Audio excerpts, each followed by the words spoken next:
కాంగ్రెస్ వైపు చూశారు అని మీదేమైనా నమ్మకం ఉందా మీకు? వ్యతిరేకమైన. ఎందుకంటే విఘ్నులు ఎవరైనా ఆలోచన చేస్తారు. మమ్మలను భ్రమ పెట్టడానికి, మమ్మలను ప్రలోభ పెట్టడానికి చేస్తున్నదే తప్ప వేరేది కాదు అనేది చాలా క్లియర్గా అందరికి అర్థమైంది. అందరు కూడా చర్చించుకున్నారు, సభ్య సమాజం కూడా చర్చించుకున్నది. ఎందుకంటే వాళ్ళు ఫుల్ ఫ్లెడ్జ్లో క్యాబినెట్నే ఏర్పాటు చేసుకోలేరు.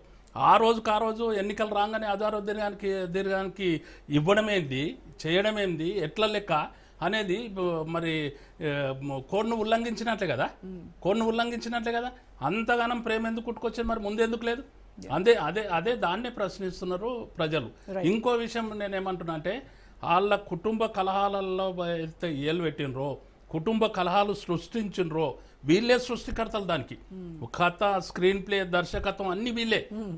తర్వాత చూడండి మీరు, ఈ రోజుకి అయిపోతుంది, రేపటి నుంచి వాళ్ళని పట్టించుకోరు. అట్లాంటి దుర్మార్గమైన రాజకీయాలకు పాల్పడ్డారు. రైట్ అండి, మనతో జాయిన్ అవుతున్నారు senior journalist, senior analyst Uppal Lakshman garu. నమస్కారం లక్ష్మణ్ గారు. సో లక్ష్మణ్ గారు, మొదటి 2 రౌండ్లు చూస్తే ఇది వార్ వన్ సైడ్ అయ్యేలాగా ఉంది అని అనిపించింది వచ్చినటువంటి ఆధిక్యం చూస్తే. బట్ 3వ రౌండ్లో బీఆర్ఎస్ ఆధిక్యంలోకి వచ్చింది. 12,503 ఓట్లు పోలయ్యాయి. అలాగే కాంగ్రెస్ 12,292, ఓవరాల్గా 211 ఓట్ల ఆధిక్యంలో బీఆర్ఎస్ కొనసాగుతూ ఉంది. సో మొత్తానికి సైలెంట్ ఓటింగ్ ఏదైతే ఉందో అది బీఆర్ఎస్కి అడ్వాంటేజ్ అవుతుందని వాళ్ళు చెప్తూనే ఉన్నారు. మనకి ఎగ్జిట్ పోల్స్ వచ్చిన తర్వాత కూడా మనం మాట్లాడుకున్నాము. అంటే ఎవరైతే కాంగ్రెస్ నాయకులకు భయపడి చెప్పలేక మేము బీఆర్ఎస్కి వేసాము అని అంటే వాళ్ళతో ఎందుకు వచ్చిన గొడవ అనేసి ఏదైతే మేము కాంగ్రెస్కి వేసామని చెప్పారో ఆ సైలెంట్ ఓటింగ్ అనేది బీఆర్ఎస్కు ప్లస్ అవుతుంది అన్నటువంటి ఆశలో బీఆర్ఎస్ నేతలు ఉన్నారు.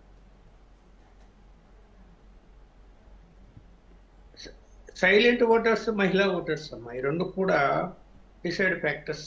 మహిళా ఓటర్స్ చాలా డిసైడ్ ఫ్యాక్టర్ అవుతుంది.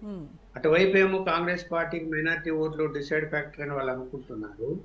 కానీ ఆ మైనార్టీ ఓట్ల పర్సెంటేజ్ పోలింగ్ 70% దాటలేదు. అయితే ఏంటంటే అది కూడా రీసైక్లింగ్ చేసుకున్నారు లాస్ట్ మూమెంట్లో ఎంఐఎం వాళ్ళు. ఇప్పుడు షేక్పేటలో కూడా ఇప్పుడు ఈ డివిజన్లో ఇప్పుడు జరుగుతున్న కౌంటింగ్ లో కూడా రీసైక్లింగ్ జరిగిన ఏరియా అనేది.